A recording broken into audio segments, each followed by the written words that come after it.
is how the system is working. Now at 6, the push to declare a humanitarian crisis in San Diego as more migrants seek asylum. Nunca había visto tanta gente como hoy.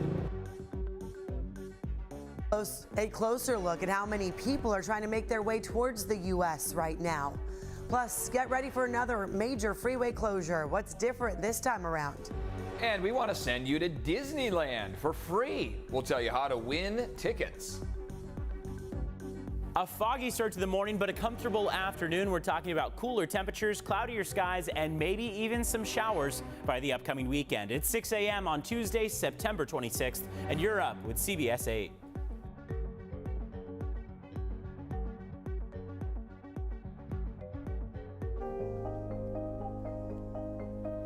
A humanitarian crisis. That is what County Supervisor Jim Desmond is calling the influx of migrants. Thanks for being here at 6 a.m., everyone. I'm Eric Connert. And I'm Netta Irampur. Today, the County Board of Supervisors expected to call on the federal government for help.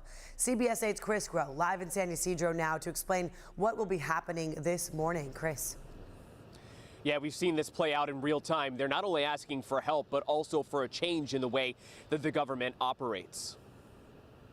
Thirdly, we want to send a letter asking for the federal government to pay for the resources requiring for a lot of our nonprofits and charities are stepping up and helping the migrants get on to their destinations to other places throughout the country, for the federal government to pay for that service. And so this is a bipartisan effort. We've seen Supervisor Nora Vargas as well as Desmond team up on this again, declaring the recent surge in migrant asylum seekers a humanitarian crisis. So if approved, it would officially declare that, but it would also have a number of action items move forward, like asking the federal government to stop taking in asylum seekers when processing facilities are at capacity. The theory is behind why this is happening is because they want to clear those groups of migrants that are there at the border, right there by the border wall. They want to clear them from that area. That's when we've seen them get those wristbands, those priority intake wristbands. Now, the county is also officially opposing lateral transfers. That's when a migrant enters from Arizona or Texas, but is then taken here. Thirdly, as you just heard, they're asking the federal government for aid money. According to Supervisor Jim Desmond, more than 7,000 migrants have been dropped off at San Diego County transit stations in just the last 10 days. Local nonprofits are overwhelmed, and many, like Jewish Family Service, have a limited intake to only vulnerable populations right now. Those would be those with medical conditions, families, and/or pregnant women. We also understand that Supervisor Joel Anderson over this weekend penned a letter to President Joe Biden, also asking directly to the White House for more federal funds. Eric and Netta. Chris Groh with the update there. Thank you for that live coverage. And now take a look at this new video out of Mexico. Thousands of people right now crowding outside of this refugee facility. This is in the southern town of Tapachula. It's close to the border with Guatemala. These migrants are hoping to get visas to continue their journey towards the United States. Estamos esperando ahora mismo el papel de la Comar, el papel para estar legal en este país, para no correr el riesgo de que suframos una deportación o algo. Es mejor hacer las cosas legal que no estar reinventando, estar haciendo algo fuera de lo legal, ¿entiendes? Queríamos hacerlo todo legal, siempre legal. That man saying they're waiting for documents so they don't run the risk of being deported. He says it's best to do things legally. That's what he's trying to do. Now, as we told you yesterday, Mexico has agreed to deport migrants from its border cities. This morning, a 15-year-old boy is under arrest accused of stabbing a woman and then stealing her car. This happened Sunday night in Vista. Authorities say someone reported a woman was stabbed and pulled out of the driver's seat of a car. Deputies chased the stolen car until the suspect crashed on State Route 76. The teen is facing several charges, including attempted murder. The woman is expected to be okay. Also this morning, 17 members of the Hells Angels Motorcycle Club are facing hate crime charges in connection with an attack on 3 black men in Ocean Beach. Police say several bikers got into an argument with 3 young men outside of a bar back in June. One man was stabbed and another man was knocked out. The third victim got away and was not hurt. It's possible that the attack was triggered because one of them dared to talk to one of the girlfriends of these members. They were repeatedly called racial epithets and told they didn't belong in that neighborhood. If convicted, the bikers face anywhere from 3 years to life in prison. Get ready for a slowdown on Interstate 5 this weekend when Caltrans continues its work to make bridge improvements over State Route 163, popular stretch of town right here. Caltrans closed the southbound 5 in the same area earlier this month, but now work in the northbound lanes will affect drivers a little differently. CBS 8's Abby Black working for you to explain what will be happening this time. Caltrans is only doing a partial closure on Interstate 5. This time, it's in the northbound direction and down to one lane to do some repair work on the bridge that passes over State Route 163. We're working for you on how you can navigate this weekend closure that starts Friday night. Traffic heading north on Interstate 5 won't be moving so fast this weekend. There are a few things that will be different this time around for the northbound closure. Here's what you need to know about the northbound I-5 closure. Unlike the full closure on I-5 South earlier this month, northbound will be down to one lane starting Friday night at 9 p.m. until Monday at 5 a.m. Northbound I-5 lane reductions will begin at Harbor Drive in National City and will transition down to one lane just before State Route 15. Caltrans says that traffic will start to taper at the Mile of Cars exit. Of course, if you're traveling northbound 5, as indicated, there'll be a lane open, so there will be ramps available where you may be able to exit into the downtown area. But Caltrans gave us this list of ramps that will be closed. The full closures will be at the westbound 94 connector, the F Street on-ramp, and also the 6th Street off-ramp. Partial closures from 8 a.m. to 8 p.m. will be at the B Street on-ramp, Pershing Drive on-ramp, and the 19th Street on-ramp. Our team worked with major event sponsors in San Diego, the airport, the Padres, the convention center. I found the biggest holdup could be after concerts at the North Island Credit Union Amphitheater in Chula Vista.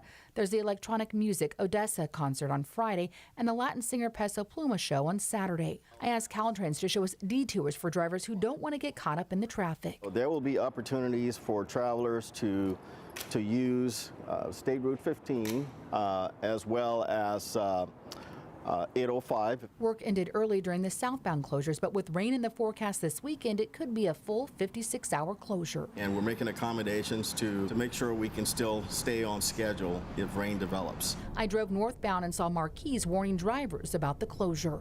Well, usually when we deal with long closures, we do have drivers that get impatient. That's why we're starting from today to urge the drivers to take more time to get to their destinations. Caltrans says it does not anticipate any more weekend closures, but they will have intermittent ones that'll happen overnight here in this section of Interstate 5. Working for you, Abby Black, CBS 8. $18 for 3 gallons. Expensive, way too expensive. Oh, I need another job. That's what I need.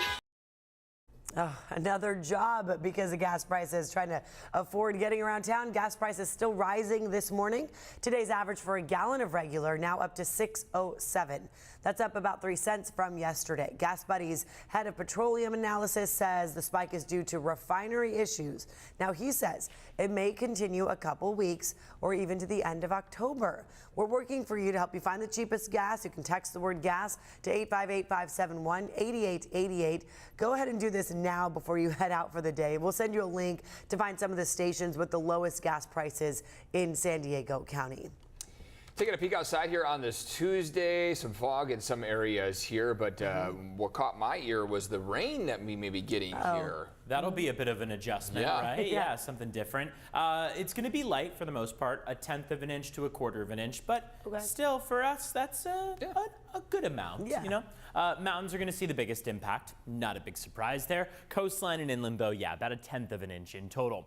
Saturday is going to be the day for that, so that's this upcoming weekend. But for today, it's mild, it's dry, it's very comfortable out there. We do have plenty of fog to start off the morning. Fog is going to start to lift by about 9 and 10 a.m. That's when we'll transition toward more afternoon sunshine, mid 70-degree temperatures along the coastline. 80s for your inland valleys and the mountains, although we will stay at that very low 80-degree marker. 101 out there for the deserts. Here's your visibility map. If you're running into a spot that is at less than about 3 miles, even 2 miles, you might want to reduce your speeds. And that's going to be kind of a case-by-case basis as you're headed out mainly on the freeways. Miramar and El Cajon are both at half a mile of visibility. Oceanside's at a third. Fallbrook's at less than a quarter mile. So this is mainly an issue affecting our inland valleys, though many coastal communities still are only at about 6 miles, maybe 4 miles of visibility. So here's a little bit of a bigger picture idea of what's going on over the next several days. Tomorrow, we're going to keep that warm up going. Tomorrow's even warmer than today. However, after Wednesday, that midweek point,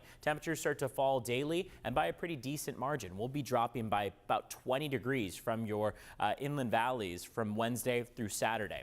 So we'll go from 85 tomorrow as that forecast high down to about 67 by Saturday. This is what we mean when we say a jacket might come in handy for the early morning hours, and ideally a jacket with a hood, as right now we're looking at that 1/10 of an inch coming down throughout the day on Saturday, although showers could start up as early as Friday night and then continue through early Sunday. Looking at the temperatures out the door right now, we've got mainly 50s and 60s, although Ramona is in the 40s to kick off the morning. 44 in Ramona, 61 in Carlsbad, 64 in San Diego. All in all, these temperatures are cooler right now than 24 hours ago, though not much of a change down toward the South Bay, for example. Chula Vista is only 3 degrees cooler than 24 hours ago, 2 degrees cooler in San Diego. A little bit more of a difference once you make your way up to areas like Oceanside. Let's take a look at your border wait times. Time now is 6:11, and at the San Ysidro Port of Entry right now, you're going to be waiting 150 minutes. Otay Mesa Port of Entry going to take you about 90 minutes. So not a big surprise. You'll be waiting a bit longer in the San Ysidro Port of Entry line, just over 2 hours, about 2.5 hours nearly. And then it looks like Otay Mesa Port of Entry, you got about 1.5 hours in total. Back to you. Evan, thank you very much. Still ahead here, a last-ditch effort to avoid a government shutdown today. Plus, a Newsom versus DeSantis debate. Is California's governor running for the White House after all? You know, it's going to break our family apart. An emotional return to Lahaina as families see what's left of their properties after the fires.